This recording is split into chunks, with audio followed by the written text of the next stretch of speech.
The lights are off and away they go. Extremely loose. He's managed to hold on and they get He missed the complete. That is crazy Side by side, stuff. Freitas is on the grass on the infield for 4. He slides through. He tags Richard Eck.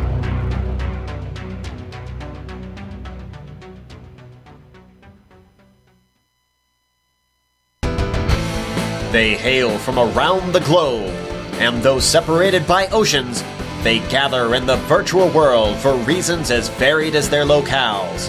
Whether it's a defending champion looking to retain his title, a new and eager hopeful striving for recognition, or a legend prepared to recapture past glory, in the end, the one goal they all share is to win. But when naming a victor, only one driver's name can be etched into the record books. You're watching the Tidal Influence MX-5 World Tour.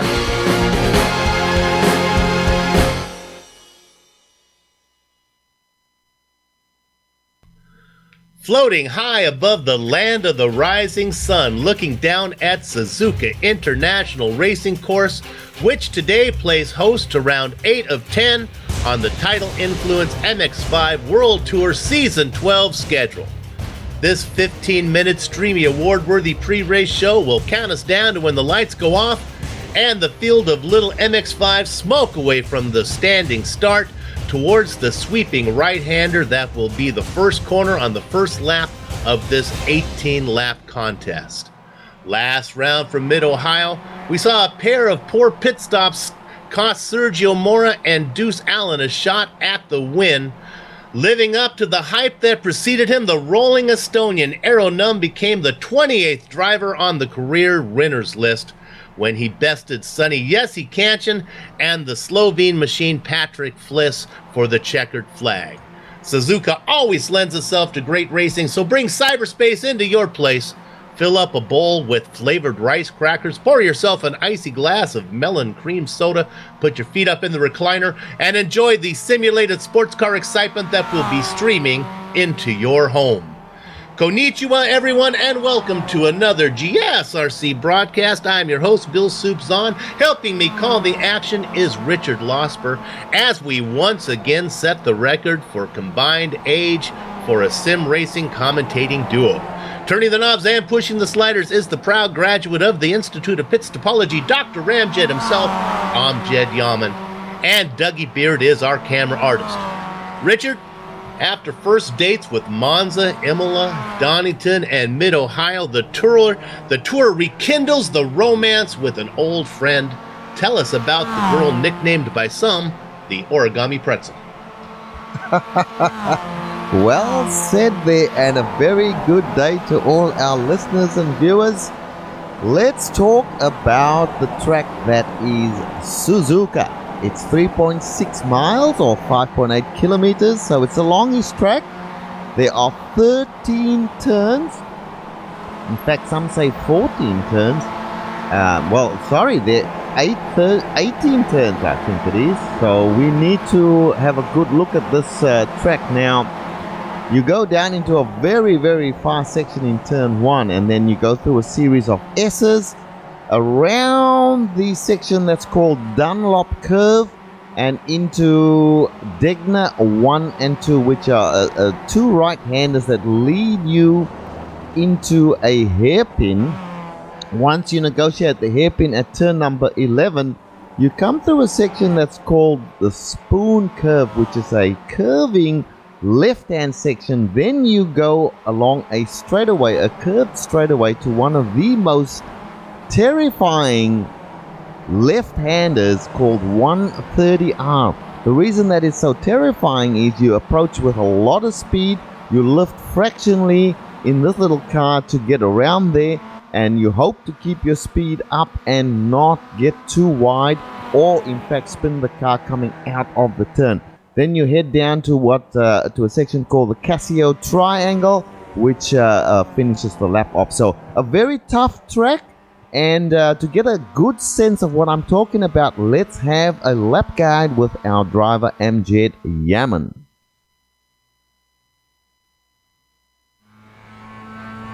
All right, we've got Amjed Yaman in the GSRC MX-5, so let's do a lap around Suzuka. The front stretch is going to be a long blast in this car, so the draft may create passing opportunities, but the braking into 1 and 2 will definitely discourage guys trying to enter side by side. You might see a game of chicken into these corners a few times during the race. There's a lot of banking here in turn 2, so you'll really want to use it to carry your speed out towards the S's. But from here on out, your line is going to be critical. Each corner flows into the next, so getting offline will screw up your rhythm and be extra costly to your lap time. It should be single file through here after the first lap.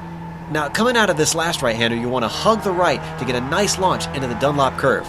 If you hit it right, you'll be flat out all the way to Degner 1. Get it wrong, and you'll either have to lift or risk drifting into the dirt on the outside. Now, the Degner corners will be another place where I would not advise trying to enter side by side. It's just a little bit of braking, glance off the curb, and get it straightened for Degner 2. Once again, you've got a heavily cambered corner, so you can take more speed than you'd expect through here. From there, you've got a short time to relax before we hit the hairpin. This little right-hand kink before it can make the braking tricky and setting up a pass even trickier. But it's definitely one of the better passing spots on this very technical circuit. However, the most important part here is setting up your exit, because the blast around the long, gentle turn 12 will be full power the whole way. This is another spot where the draft may offer you an opportunity to close up and get a nose in on your competitor, especially if you're trailing them closely. It's also a bit safer to have a go since there's plenty of runoff around the outside of Spoon. This corner is another one that requires accuracy because it's really a double apexer. If you drift wide after the first part, say goodbye to your hopes of hitting the second apex. And just to add insult to injury, if you did miss it, you've got the backstretch to worry about. Without a good exit, the combination of the draft and the long run means the car behind you is probably going to be looking up the inside. If this happens, hope you've got some large stones because now we're heading towards 130R. It's just the lightest of braking, hit your marks, and get back on the power through this fearsomely fast bend. But before you know it, you're now setting up for the Casio Triangle. Here is your last good place to try to overtake. It's probably the heaviest braking zone, but with the chicane there can still be some difficulties getting the job done, especially if the other guy is a good defender. Still, the exit's going to be important once again because now we're dumped back on the pit straight, and you'll want every ounce of oomph the little Mazda engine can give you. As you come across the line, you've finished a lap around Suzuka.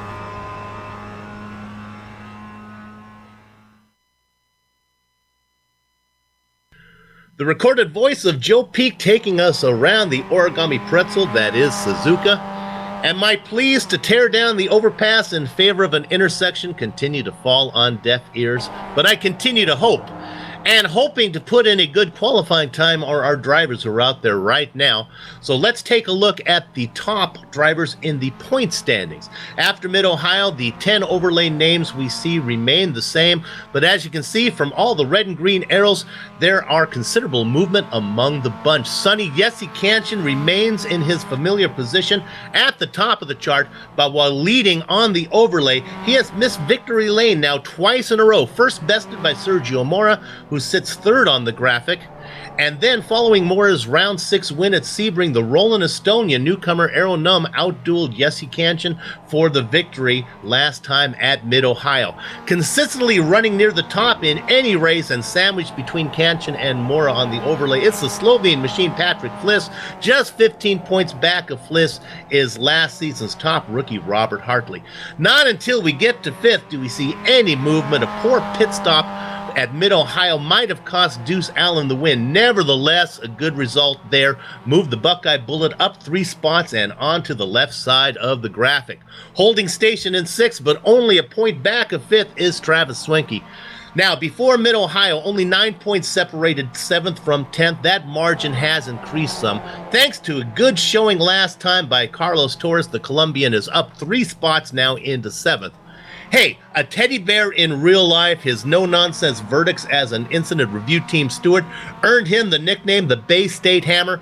Tom Ratchey moves up 1 spot into 8th, just 2 points ahead of the California kid Eric Garcia. The man in 10th can boast a win this season, but he is out of no-show compensation, and his duties in the production van today for us will earn him a Japanese 0, and I'm not talking about a fighter plane. So this might be the last time that we see Amjad Yaman's name on the top 10 overlay.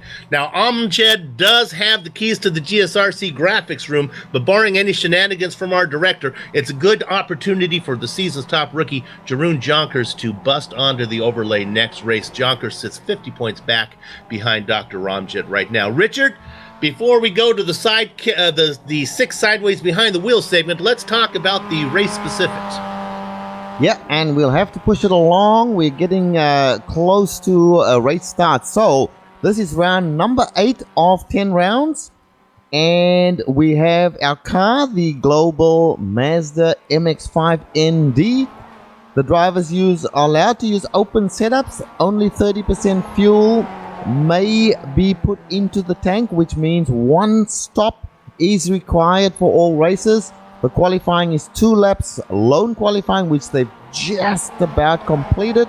All races are predetermined distance, and today it is 18 laps or roughly 65 miles.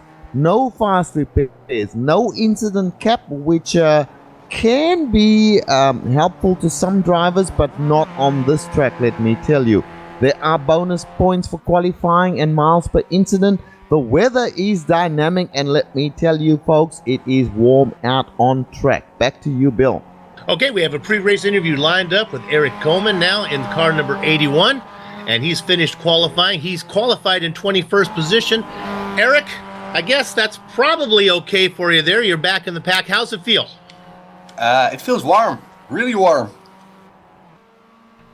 Richard? Okay, so that's very good. We can tell you it's 42 degrees on track. Eric, how did your qualifying go? Did you like what you did there? Did you feel comfortable that you qualified in 21st position, or are you not happy? Well, actually, I'm kind of glad I'm back in the pack because I'm really struggling with this hot weather. It's kind of a nightmare to keep on track for me. I'm still a rookie. Okay, well, Eric, look, we wish you all the best in the race, my friend. Bring it home and finish. That's what it's all about in your first rookie season. Good luck.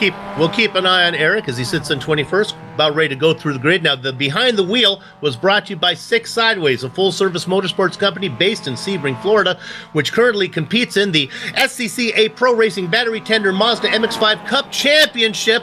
Contact them with your motorsports needs at 6sideways.com. 6 Sideways. Measure your life in milliseconds. Okay, I believe the qualifying is probably done. We have a large field. Do you think, Director, we can go ahead and bring this up right now? Let's go ahead and we'll work our way through this. I'll take the top 10, Rich. You can take the next 10. Look who's sitting on the pole. It's none other than our points leader, Sonny Ketchen. And sure enough, he was able to outduel the Roland Estonian by, oh my goodness, 1/100ths of a second there. Both put in 26 nines.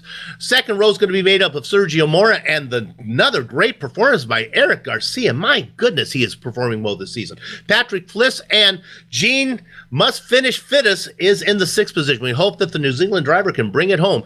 The 4th row is Michelle Van Dyke and Christopher Hand, somebody to keep an eye on.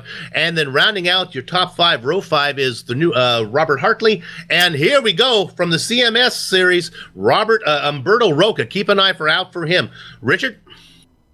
And the big names keep on coming in 11th place as we see them starting to good. We'll have to hurry this along. Carlos Torres, Alexis Molina in 12th place, 13th place, Tuan Tran, Tom Rate, 14th place, Derek Holland, 15th, Jeroen Ursum in 16th place, good qualifying Jeroen, Joe McDonald in 17th place, John Deuce Allen, a terrible qualifying for him, down in 18th, 19th, Joseph Arrow, and Eric Nannings in 20th.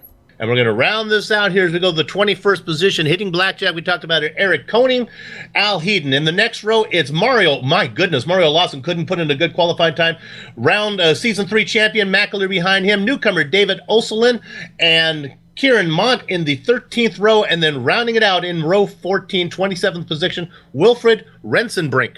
Okay, almost everybody is out on the grid right now. A nice turnout, a nice grid for this late in the series. 27 drivers here in this Japanese track. Keep an eye up front. A car to watch is Umberto Roca. He qualified 10th. He is a dominant driver in the GT3s. We'll see how he does in this little underpowered Mazda. The engines are beginning to harmonize now. Sonny Ketchen sitting just a bit of a half car length ahead of the 2nd place driver, Eric Nome. Gather up the chickens, take cover behind the cows because the horses are out of the barn, and Sonny Yechi Kanchan leads them down into the first corner. Numb defends on the inside, looking out there in the third position. That's Sergio Mora.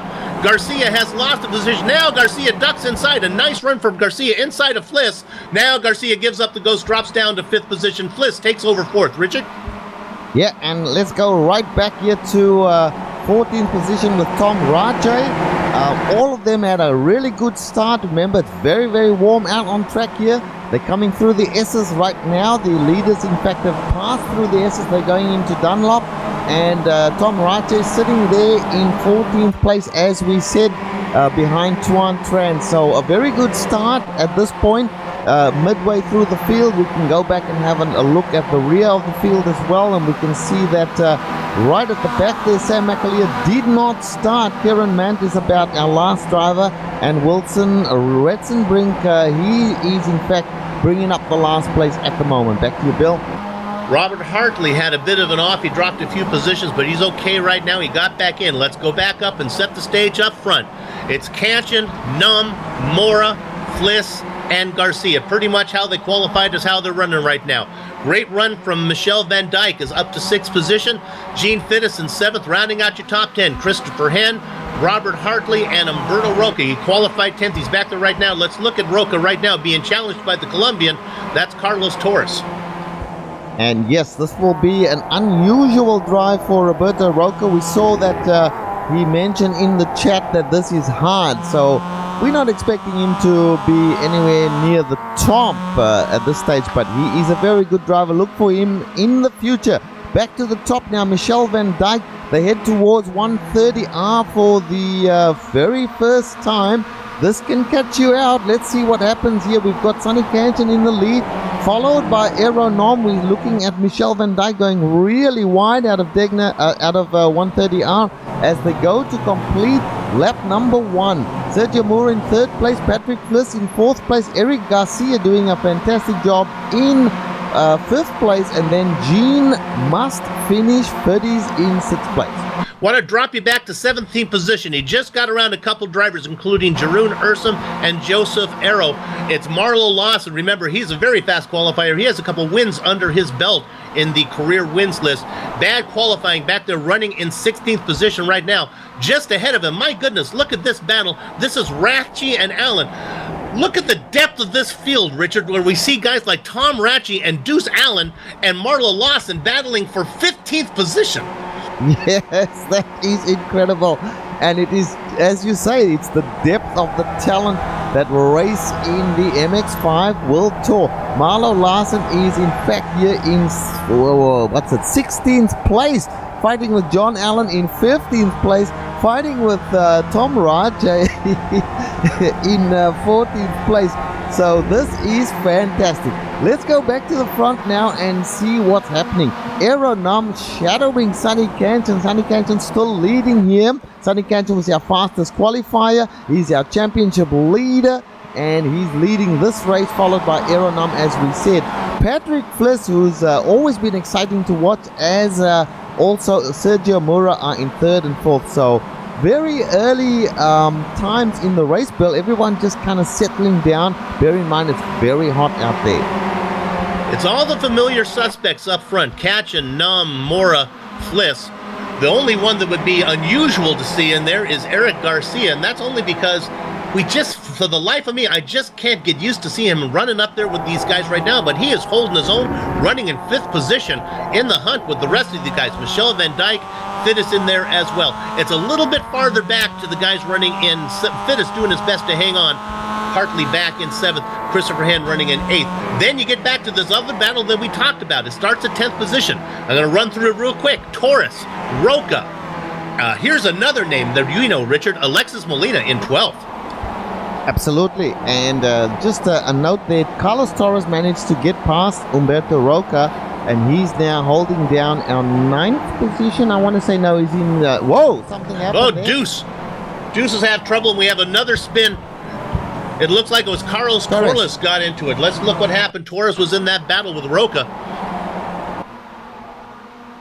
Yeah, let's get a look at that. He's gone wide, and we will get the replay. I think he just lost it. It's all was Yep. his. There's nobody involved, so that's good to see. Where we hate to see it when somebody else is responsible for that.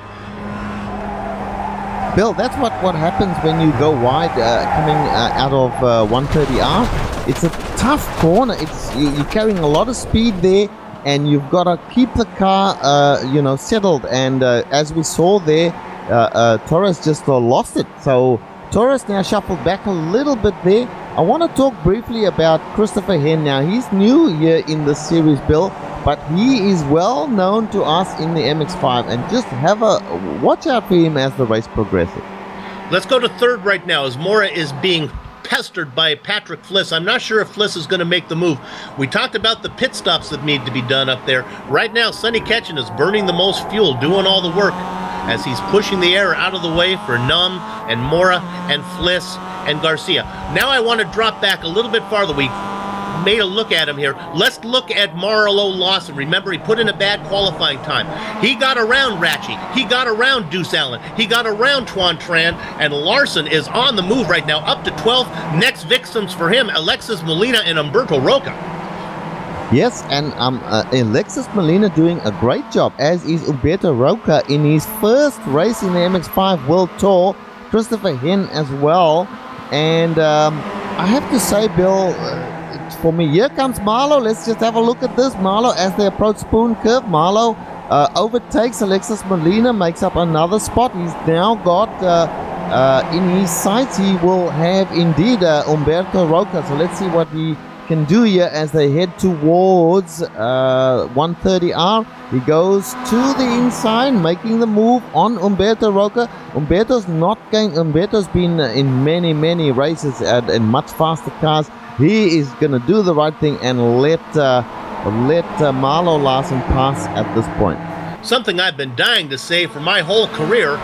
Umberto Roca passed on the track. That's something that I don't get to say very often, mainly because he races in the GT3s, which he is crushingly dominant.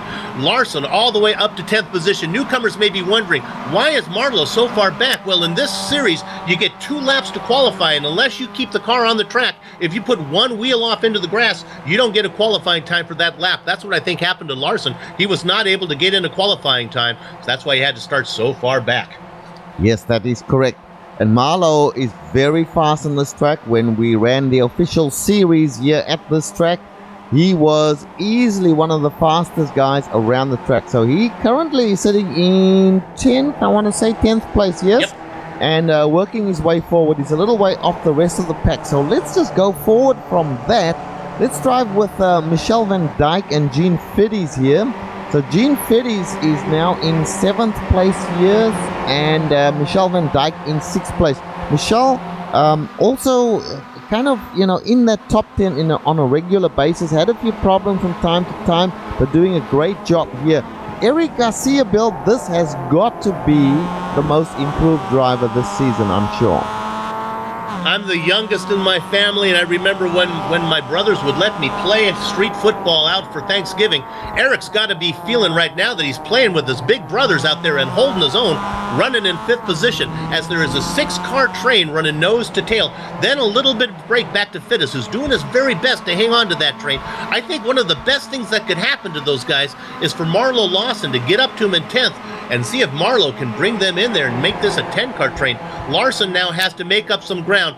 If we look at Christopher Hen, it's about 3.5 seconds from Hen back to Larson. We'll see if he has enough to get up there. Yeah, and I have no doubt that Marlo Larson will be up there in a couple of laps' time. Remember, this is 18 laps they've got to run. We are on lap number 4 at the moment. And they're heading up once again. This is Marlo now heading up towards 130R. But he's got a little way to go. Let's just let him run his race at the moment. We go forward to Christopher Hen. We can see that he is on the pace here with these guys, going wide, coming out of 130R there. Not the best line, but makes it stick. And now he's looking at Robert Hartley. Now he races with Robert Hartley on a regular basis in another series which is not covered by GSRC. And here's a battle for the lead we are hearing. Absolutely, as they are side by side now. On the inside, that's Ketchen. On the outside behind him is Mora. Making a run is the Roland Estonian as they go through 1. And it looks like, can he get the momentum there? I think the Estonian's going to have a little bit of drive. They work up through the S's, catch it, trying to hang off, but a little bit of a bump behind. That's Fliss, just cut off the nose of Mora. They keep it going straight. Woohoo! Richard, that was some tight racing. Yep, very tight. And Sonny Kanchan harassing Aeronom there, but doing it with respect and making sure that he's driving safely. And then we had a little touch there between Mora and Fliss, but it's all good. Mora now in 4th place, gone backwards 1 spot from 3rd place. And now, we've had I'm going to interrupt you. We've had a spin. Molina got tapped. Actually, it looks like he kind of came across the nose of Tran. Tran was trying to stick that purple and black machine in there, and they got together. We're going to go on board with Tran. This is some questionable presentation here. If this was NASCAR, and I would say he'd had it, but they don't quite have the same rules as you would in NASCAR. You really got to be a little more in there before you stick your nose in. We're back live now. I believe that you've got it spot on there, my friend. Let's go back live as we see Marlo Larsen now catching up very quickly with the driver in front of him. Who is that? Let's have a look. That's Christopher Hen. So Christopher's made a big mistake, and Marlo Larsen just flew past him there as they head into Spoon Curve. And Marlo making every post a winner at the moment. Let's go up front. Let's go up front now as they have another little battle going on, and it's swap position again. It's Sonny Yes I Can't, and back out in front. The Roland Estonian Aaron Nome right behind him. The Slovene machine, Patrick Fliss, running in 3rd. And then the man from Portugal. Here comes Fliss, making a move now on the inside. I'm sorry, that's on the outside as they work their way through the Casio Triangle. That's not going to work there. But what has happened, Richard? All the battling going up in front. Remember, that was a 6-car train. Well, now Gene Fittis and Robert Hartley have joined the train. Hartley's now the caboose of an 8-car train up front. Yeah, it's a great long train. We have Eugene Fittis in there, Robert Hartley in there, Marlo Larsen soon to be joining this train, I suspect. But let's stay with this top 8 here at the moment. Gene Fittis, can he finish today? This is the big question. And I've been wondering, Bill, what you were saying about Sonny Kanchan and what was that in-between word? Now I get it. Sonny, yes I can. Go. That is very funny. We talked about Marlo Larsen. He ran the fastest lap last time by, ran a 2:27 flat. Our leader ran a 2:28.2. My goodness, Larsen hails from England is flying, and that could be the best thing to happen to Christopher Hen. If Hen can hang on to the back of Larsen, Larsen will bring him right back up to that lead train. Let's give you that interval between Hartley, who's running in 8th position right now, 2.4 seconds, back to Larsen. I know we've been giving a lot of attention to that guy, but how can you not when he's doing what he's doing? Exactly. So we'll keep an eye on Marlo. Also, let's keep an eye on John Deuce Allen just behind Christopher Hen. Christopher Hen has been shuffled back a little bit, but behind him we've got, ominously, we've got John Deuce Allen and Umberto Roca coming up on that top 10. So we'll keep an eye there on John Allen.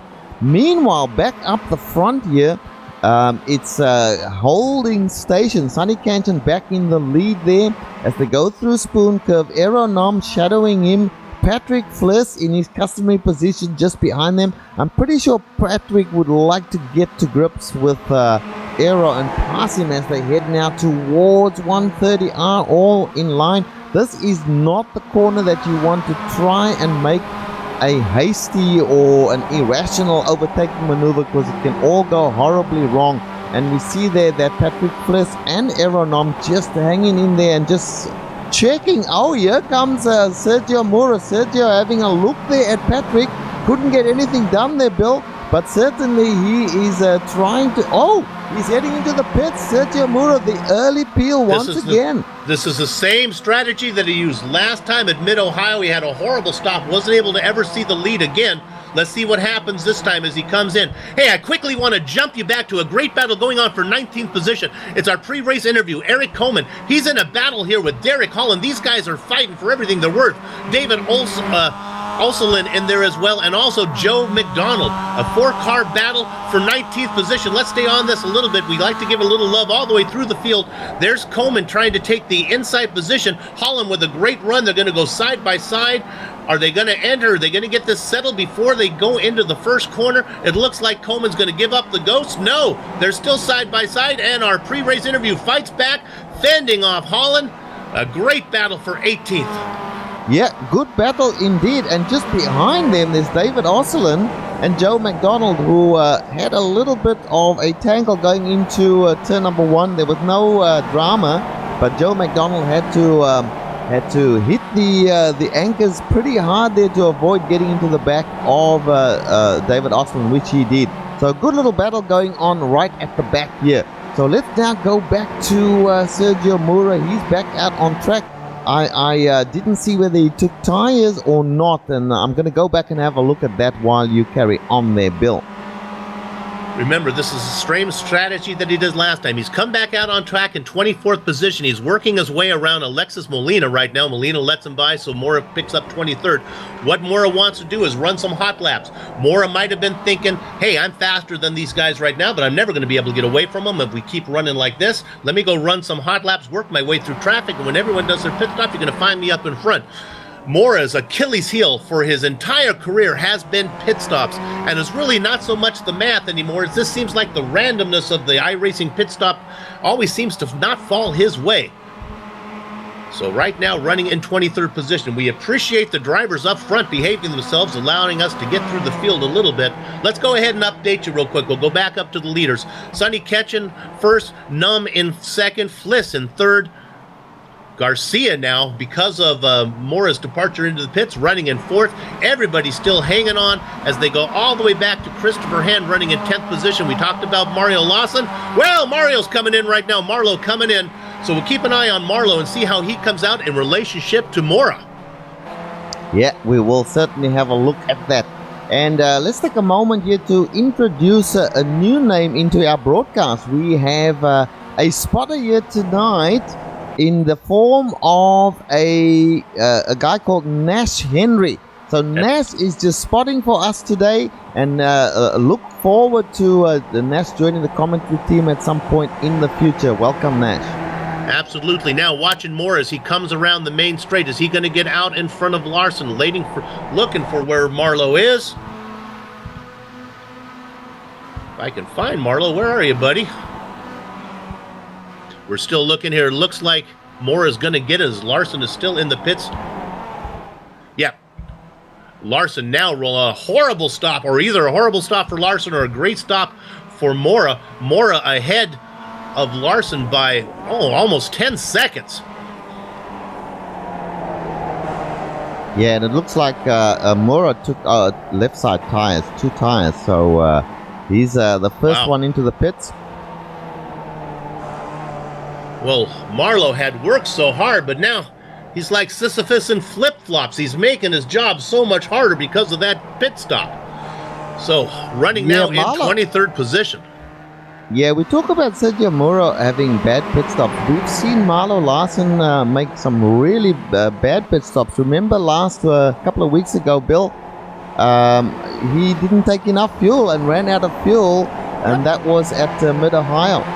Ran out of fuel, pulled it over to the side, and just parked it there. That'll happen. So let's hope he's got that straight right now. Let's go back up in front. We're seeing right now, we're looking at your leaders. It's Kanchan out in front, Noam in second. The guy I think playing it smart right now is the Slovene machine, Patrick Fliss. Remember, there's a stop to make, and even though they all start with the same amount of fuel, it doesn't mean they burn the same amount of fuel, and Fliss is back there right now, lifting, saving, running behind these guys. In theory, he should be able to have a shorter stop as they work their way through the Casio Triangle. Fliss gets a little hello to Arrow. Arrow says, I don't appreciate that. Garcia running in fourth. All the leaders stay out. No. Kanchan has come in. Kanchan is in.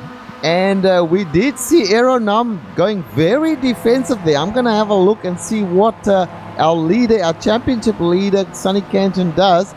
You keep an eye on what's happening out on track, Bill. Well, what we're going to do with Kanchan in, we're going to see if we can pick up the guy who is leading all the drivers so far in pits and of guys who have made their stop, and that's Sergio Mora. Mora working his way through the Casio Triangle right now. Sonny is in his stall. Mora. Yep, Sonny in the stall. Sonny not taking tires by the looks of it. Yep, no tires for Sonny Kanchan. Kanchan coming rolling. back out right now. Here comes Mora. Kanchan is coming out. I think Mora's going to have the momentum. He's got that MX-5 engine wound up all the way. Kanchan trying to get going. It looks like Kanchan is going to get out in front, and I think he's going to be able to hold it, but not by much, as the Portuguese driver is going to tuck right in behind the Australian driver. So right now, Kanchan out in front by about a second over Mora of the cars who've made their stop. Yeah, and I just want to make a mention of this fact here. So we know that Mora took left side tires. Now, we have a number of left and right turns on this track. I'm not sure that taking just 2 tires are going to do any good to anybody on this track, because you really want your right side tires. If you are going to run asymmetric tire pressures, you want that on the right hand side. So it just seems to me that was a wrong move to take left side tires, but we'll see. Look at this. Now let's watch Kanchan, because this is basically a battle for the lead. Right now they are behind David Oselin and Eric Coleman, our pre-race interview. Remember, these guys are not being shown the blue flag. This is a battle for position. So these guys up in front of those yellow machines have nowhere to go. Oselin does a good job of slowing down as he hangs onto that apex, making those leaders, the faster cars, go around on the outside, but still out in front, running in 12th position is Eric Coleman. And now we have a pass for the lead up here. We have a new leader. This is Patrick Fliss. While all that's going on behind them, Patrick Fliss, running hot laps, has taken over the lead. But no, now he gives it back to the Estonian. It's a Dutch driver against an Estonian, and it looks like the Dutch driver is going to be out in front as Patrick Fliss. Is there going to be a pit stop? The Roland Estonian pulls on in. So does Eric Garcia, Robert Hartley. Fliss stays out. Fittis comes in as well. Deuce Allen is going to roll one more lap. Yeah, and Patrick Fliss stays out. So Patrick Fliss will assume the lead now. Eric Nom in there, Eric Garcia, Robert Hartley, Gene Fittis, all of them for the pits. One other driver who stayed out is John Allen. So he'll take up the second position. Umberto Roca also not pitting, so he'll be in 3rd place. We are on lap number 10, so only 8 laps to go. Okay, Sonny and Sergio working their way through the Casio Triangle. How are our leaders doing? Have they come out of the pits yet?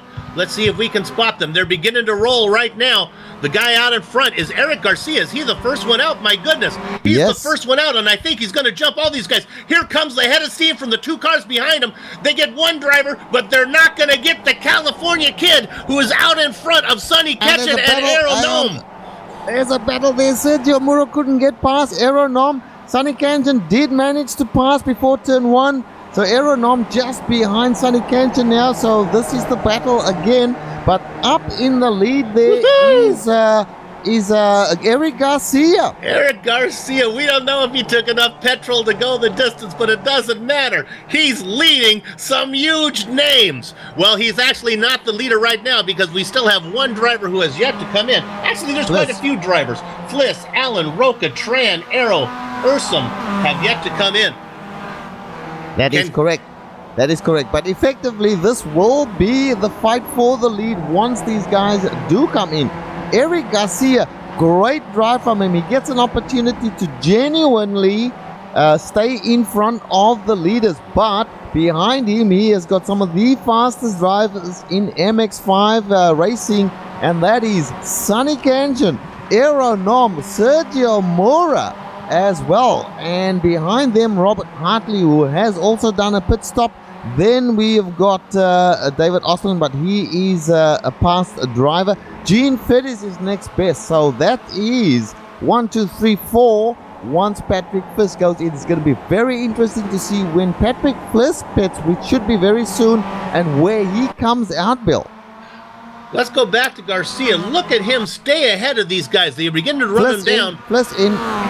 And our leader comes in right now, so we'll see how Fliss compares to Garcia, who had a rocket pit stop. They begin to wheel him in. Of course, Eric Garcia races for the Eagle Nest Tavern machine, although they're very upset at Eagle Nest Tavern because they say, where is the livery on this car? Eric Garcia doing a great job. Why you want to see that eagle smiling and right now being challenged by Sonny Ketchen. Ketchen probably not very familiar with Garcia. Garcia makes a mistake through the Casio triangle, and that's going to give the position to Num and Ketchen. Ketchen out in front. Num gets around him as well. Now, where is Fliss? Is Fritz rolling? Yes, Fritz is rolling. And he took right side tires, Bill. Sergio Mura took left side tires. So a lot of confusion going on here with tires. Fliss is out. He's going to get it. Ketchen's going to drop into second. Num is third. They're still fighting back behind. Mora now has got around the California Kid. The Kid is being pushed out, and now the yellow machine is side by side with him. That's Robert Hartley. And after a great success, Garcia is dropping back now into 10th position. Yes, and so Fliss now is out in front. The only driver in front of them that is yet, though, a couple of drivers still have to pit, and that's John Allen. Umberto Roca hasn't done his pit stop, and in fact, Tuan Tran and Jeroen Ursum as well. But then in 5th place, which will effectively be first place once the pit stop cycle through, is indeed Patrick Fliss. He's leading a race, so this is great stuff. What happened to Eric, Bill? Well, my dad always said, be kind to the people on the way up, because you're going to see him on the way back down. He was up there for a while, and now he's fallen down the list quite a bit. Hey, our contract says we have to put the camera on the leader, and right now that's John Deuce Allen, even though he hasn't taken a pit stop yet. Is he still out there running in first? Yes, he sure Certainly is. He's on lap number 11, heading towards 130 hour. One would imagine he's very close to doing his pit stop, and behind him, let's see, where's Umberto Roca? Umberto Roca a little way behind him as well, so these guys still have to do pit stops.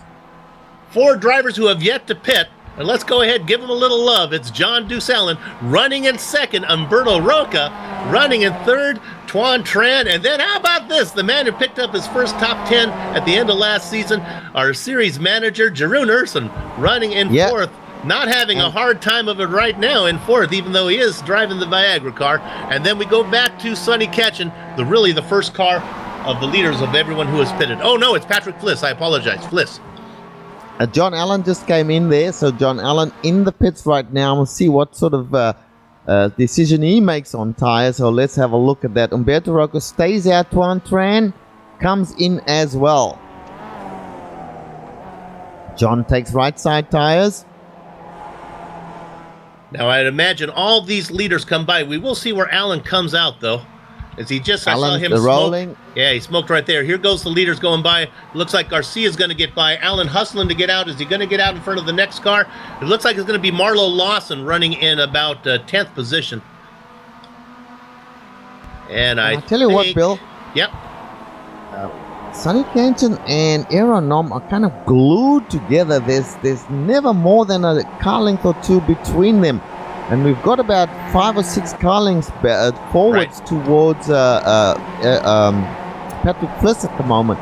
Can these two catch up with Patrick Fliss? I think Patrick has got the bit between his teeth. He wants to win one, and this may be it. So, we're on lap 12 of 18, 6 laps to go. These guys have to hustle to catch up to Patrick Fliss at the moment, because he's sitting in the box seat, and I'm pretty sure that with Umberto Roca and Jeroen Ursum, once they do their pit stop, they're the last guys who have to make a pit stop, as we saw Patrick Fliss going very wide, so he's throwing everything at it, Bill.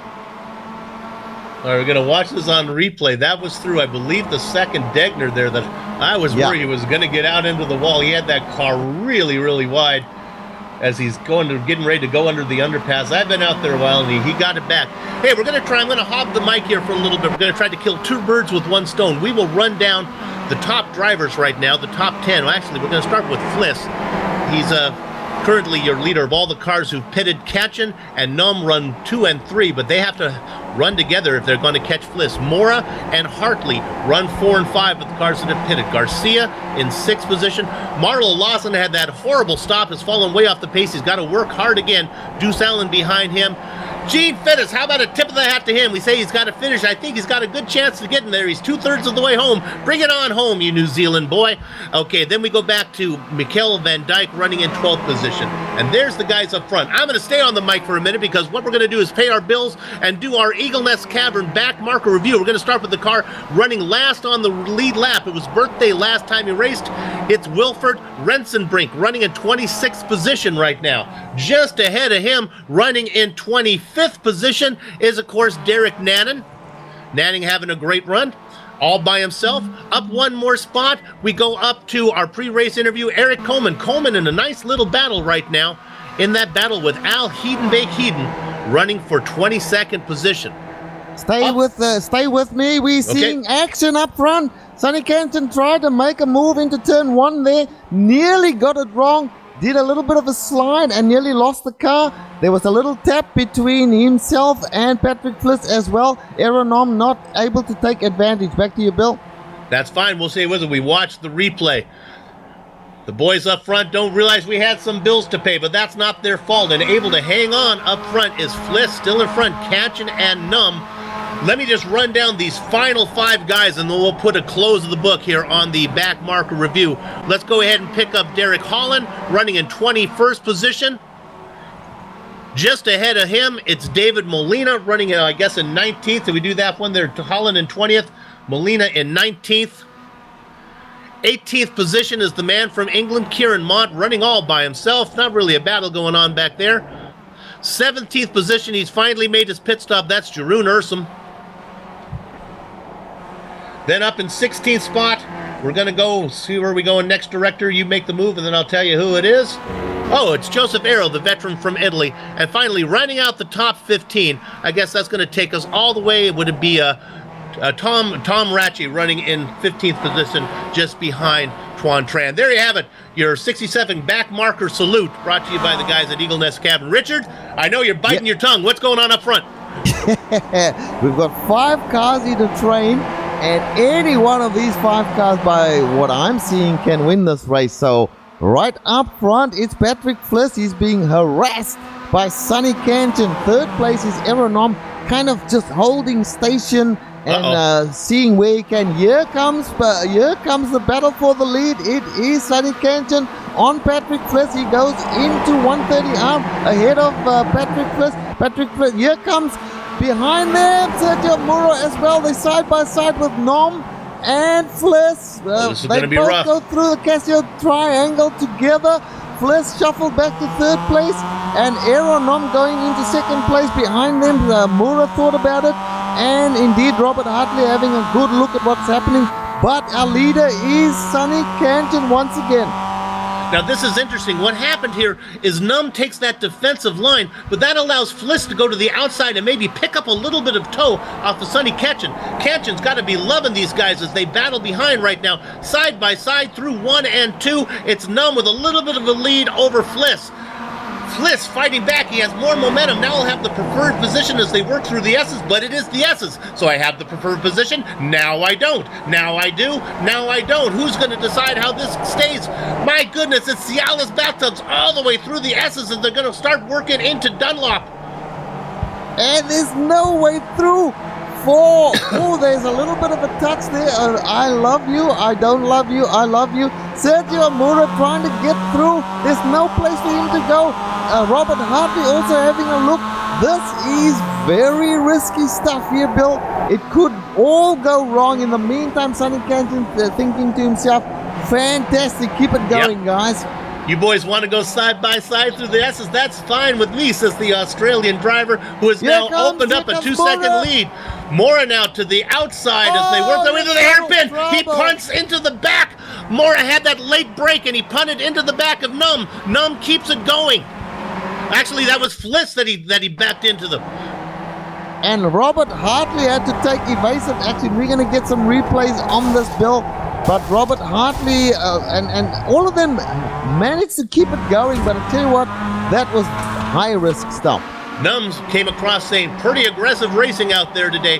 That was Sergio Mora trying to make it work on the outside through the hairpin. Kind of came across the nose of Numb, lost momentum, got into the back of Fliss. They all seem to keep going, though, but I'm sure they're not happy about it. No, and Mora went very wide. In fact, he's going to possibly lose a position to Hartley now, which he does. He does. He gets shuffled back to 4th place, no, 5th place. So Robert Hartley moves forward one. Aero Numb probably not happy with that move from Sergio Mora. I just see it as hard racing. I've got to be brutally honest. These guys are racing for position. If you can't hack it there, then you've got to stay out of the kitchen, as they say, Bill. That was just good, hard racing. And maybe Aero's a little bit used to racing in the skippies. I know he spends a lot of time there where you can't really afford to do that kind of bumping and banging. These MX-5s, you can trade paint a little bit here, and so it's a little sharper elbows here in the MX-5 World Tour. And that, they're all still going in the same direction, so that's a good thing, Richard. Indeed, and I tell you what, the big winner out of all of that with only 3 laps to go, and he must be grinning from ear to ear, that is Sonny Canton, Bill. He's got a big gap on these guys now.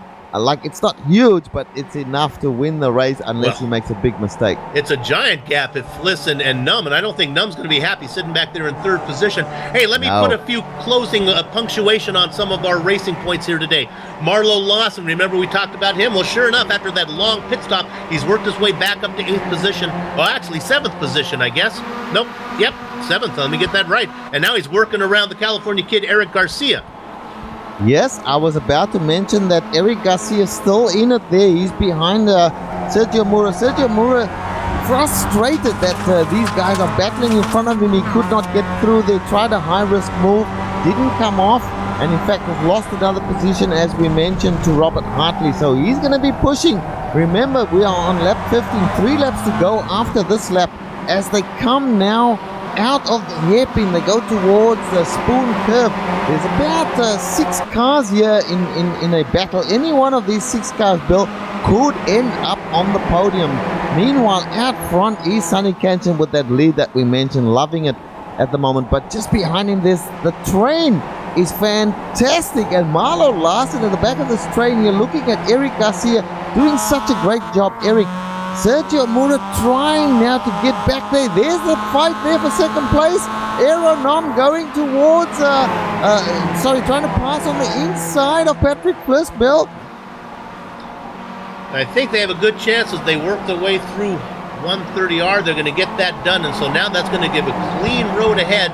And Fliss trying to fight back, but let's see as they go through the Casio Triangle here. Numb eases his way over to get a good entrance in there. And Patrick maybe just sit back there for a minute, and I don't know if there's enough time for Numb to get up there to catch him right now, who's happy. Hey, one more punctuation I'd like to put on. Let's go back to 9th position real quick. We talked about Gene needs to finish fittest. Well, he's going to do it so far. I don't want to jinx him.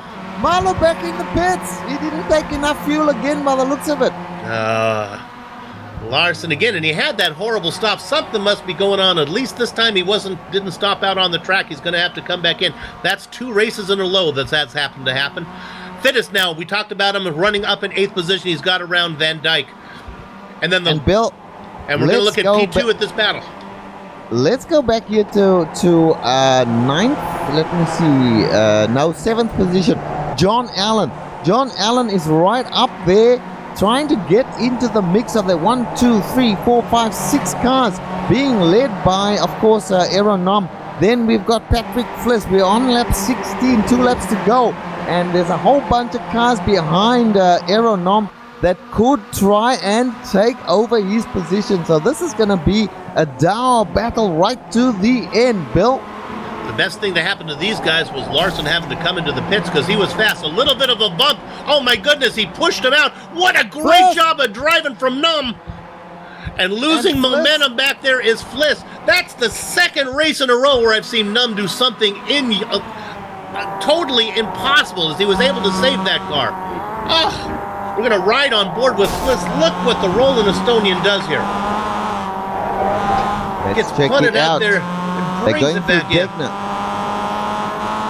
He's out wide. He brings it back in, and Fliss just sliding and slipping all over the place. Fliss has got damage on the rear of his car. He got punted pretty good at some point here, but they all still pointing in the right direction, as you said, Bill. And it ain't over yet. This is lap 16, 2 laps to go when they finish this. So what will happen here? John Allen at the back of this train having a look as they head towards 130 arm. Anything could happen. Fliss, who is running up front now, has fallen back to 6th. In the middle still is Eric Garcia. And now here comes Fliss taking a peek at him as we watch back there a little bit back. Going into the Casio Triangle. Again, they accordion themselves up.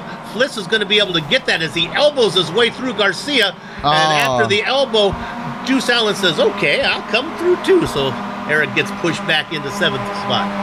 I tell you what, you have to have very large ones to race with these guys, Bill. You just cannot afford to give an inch. Well, the big brothers, they'll treat the little brother with no respect at all, pushing him out of the way. So Garcia falls back to 7th. Out in front of this train is the Roland Estonian Aero Num. I don't think he's going to have anything for the leader. But how about a shout out to Robert Hartley? Quietly has been in the mix the whole way, just minding his own business, and right now running on that final podium spot, Richard. And I tell you what, Robert Hartley is looking like he's faster than Aero Num at the moment, and just needs to try and make the pass, but that is not going to be easy. Meanwhile, behind them, Sergio Mura, still frustrated. He's been denied. I'm sure Sergio must be feeling he's got the pace. He certainly tried to make a move, couldn't get it done. Meanwhile, Sonny Canton still out front there, only one lap to go. After this lap, they'll get the white flag. Aero Num now still hanging on to that second place, and I'll tell you what, Aero Num looks a little just a tiny bit more comfortable now. I think that we will see a move from Sergio before this is done. There's a mistake from Robert Hartley going a little wide out of the hairpin, but Sergio not able to capitalize on that. But Aero Num just gets a little more breathing space there from that. Working a lap number 17, so when the leader comes across the start-finish line, this time they will have the white flag. That means that these guys behind us, we follow second position right now. These guys are going to have 2 more chances at the Casio Triangle, 2 more chances at 130R. 1 more chance to Spoon as they get their way through there. Let's see if there's any type of run that yellow car back there of Robert Hartley. And I'll say, Richard, he's got a pretty good run right now. Don't be surprised if he ducks to the inside. There he does. But see, once again, Sergio Mura doesn't have any opportunity to make a move. So now Flisco. Mura's going to make his own opportunity 4 wide. Oh, my goodness. Fliss gets bumped out of there. There was no way. They stay 3 wide right now. Fliss has lost it. He gets it back. Oh, and now Hartley is loose. Hartley loses his positions now as he falls farther back. We're going to get all of this as we're on the light, but we're going to cover this after the race. We almost saw 4 wide. Well, I'll tell you what, Patrick Fliss tried to make that 4 wide move there. That was, and Sergio Mura, we'll need to study that, but that was just impossible stuff. Well, I'm not sure either one of them realized that the other guy was. Who would think that they would both try to go in there? When you have hard racing like this, my dad used to say they're not driving to the store for milk.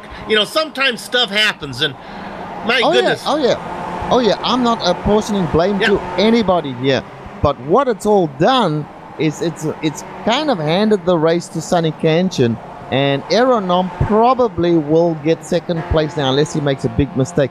Sergio, after all of that, has managed to push his way through into 3rd place, and that to me is a just reward. The big loser there was Patrick Fliss, of course, and Robert Hartley also lost out on that. So now in 4th place, it looks like John Allen coming through into 4th place. And John Allen virtually goes almost into the wall there, coming out of Digna too. And our leader, Sonny Ketchen, out in front now, just has half a lap to go.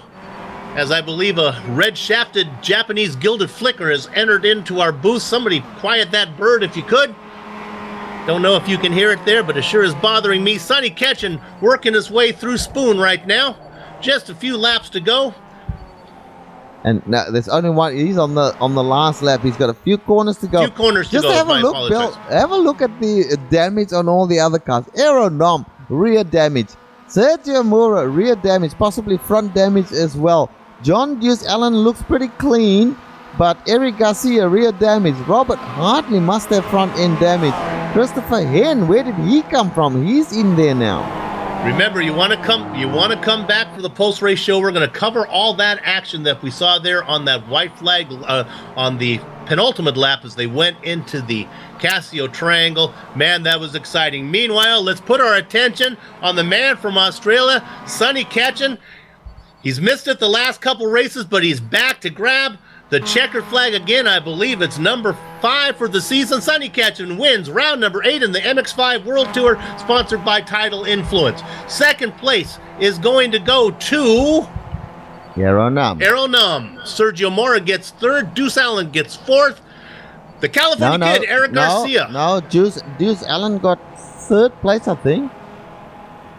No, it can't be right now. Nope, I believe Allen gets 4th, Garcia gets 5th. Don't pay attention to your timing and scoring there. I got the iRacing official timing right here. Hartley, Christopher Hen finishes in 7th. Gene Fittis, hey, I tip that to him. You brought it home in 8th position. Mikkel Van Dijk in 9th. Torres in 10th. Do we have a battle out there, Director, that we can follow here before? They're all pretty much all. And how about Umberto Roca bringing it home in 10th place, Bill, in his first race? See if we have anybody else. Are they coming across here?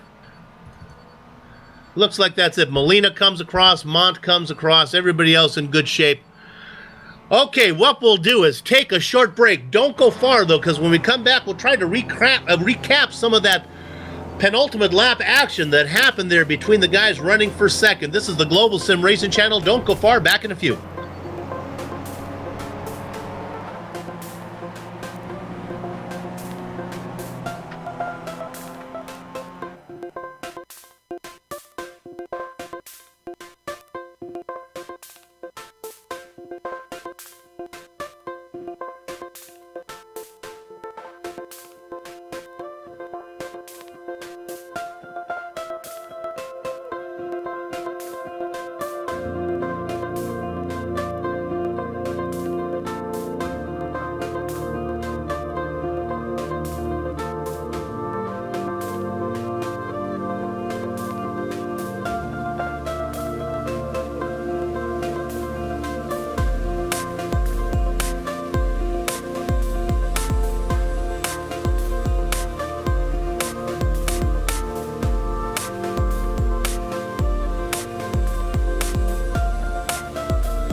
Welcome back to the Global Sim Racing's coverage of Round 8 of the Tidal Influence MX-5 World Tour. What we're going to do right now is go back to a replay from the penultimate lap. This is a battle for second position between the drivers as they went through 130R and headed into the Casio Triangle. Now, what you have there is Hartley on the inside, gets a run on Numb. So they're side by side. Then they split.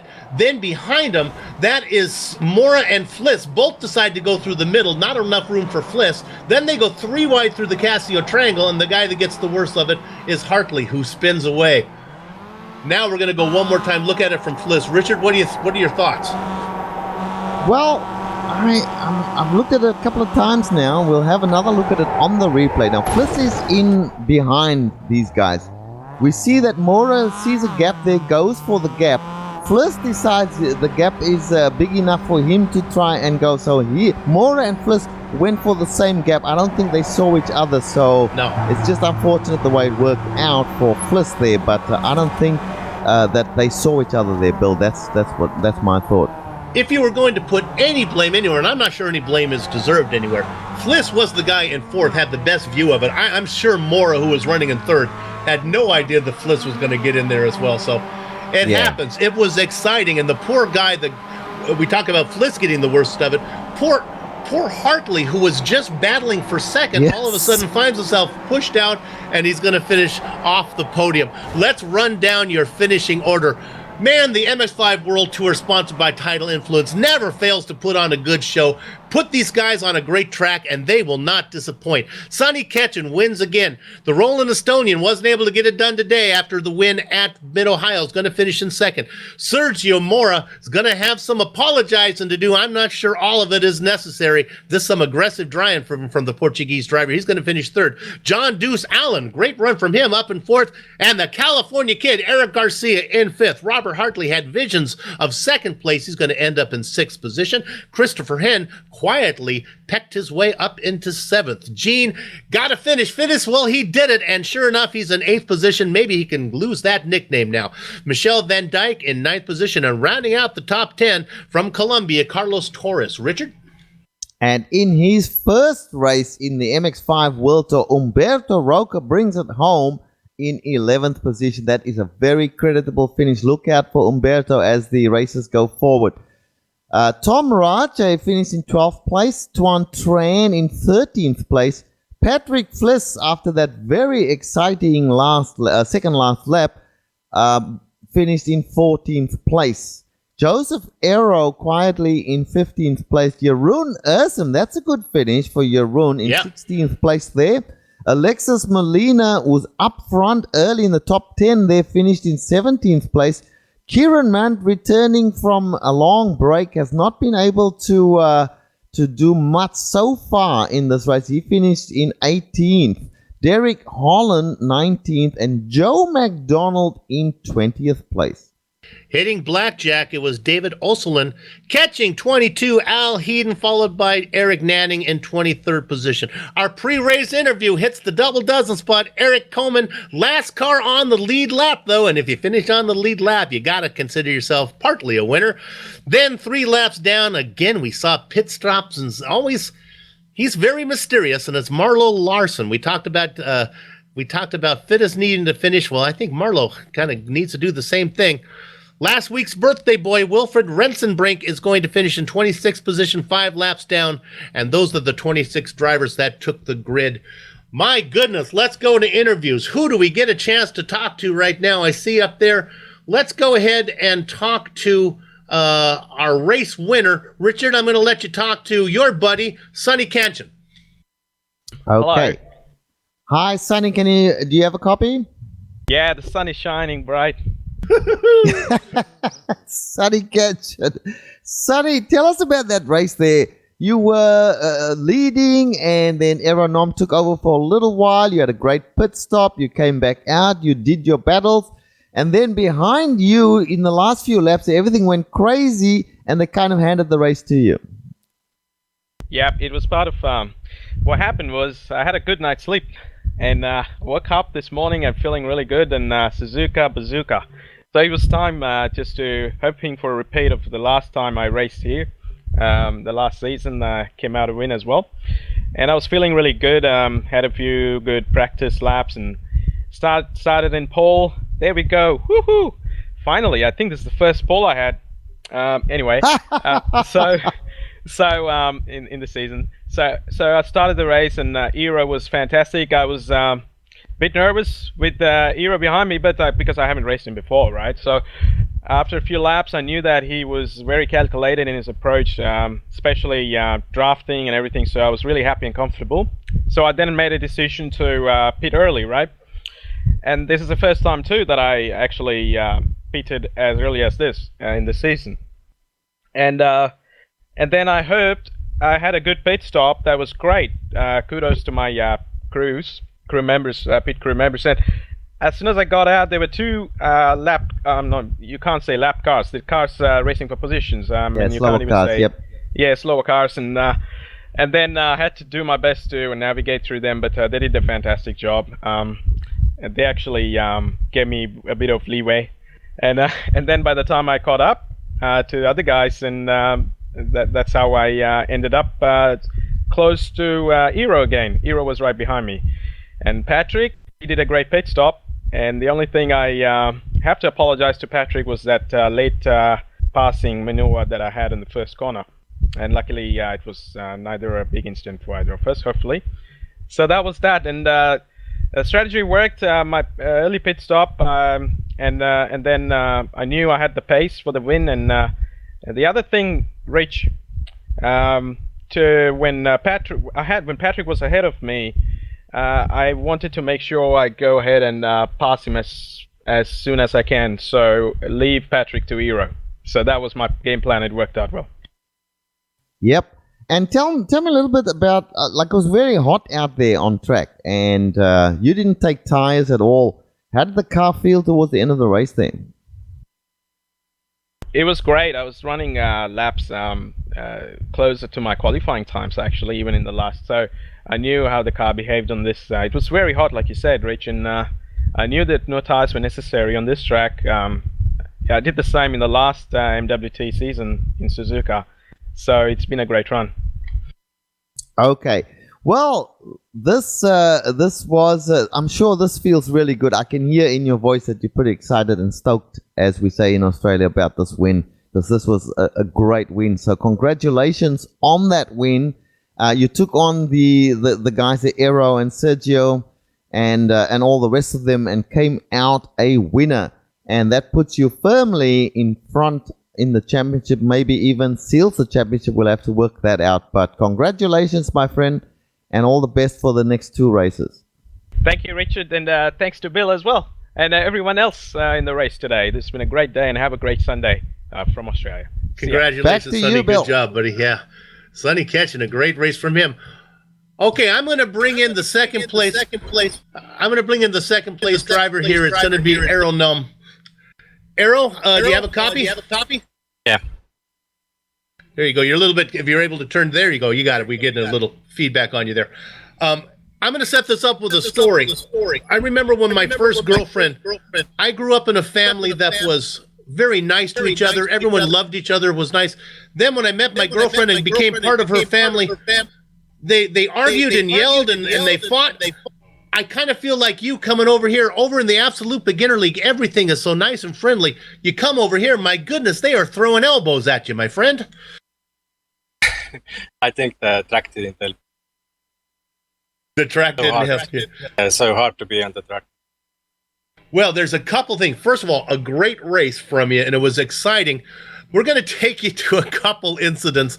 Let's go to the first one well, there were several, but let's go to the one that happened at the hairpin there, where Mora made a move on the outside of you, and you all got together. Everyone ended up going straight, but boy, that was rough. Yeah, it was the replay. He went on the grass, so that's why he got loose. Yeah, it worked out well for me.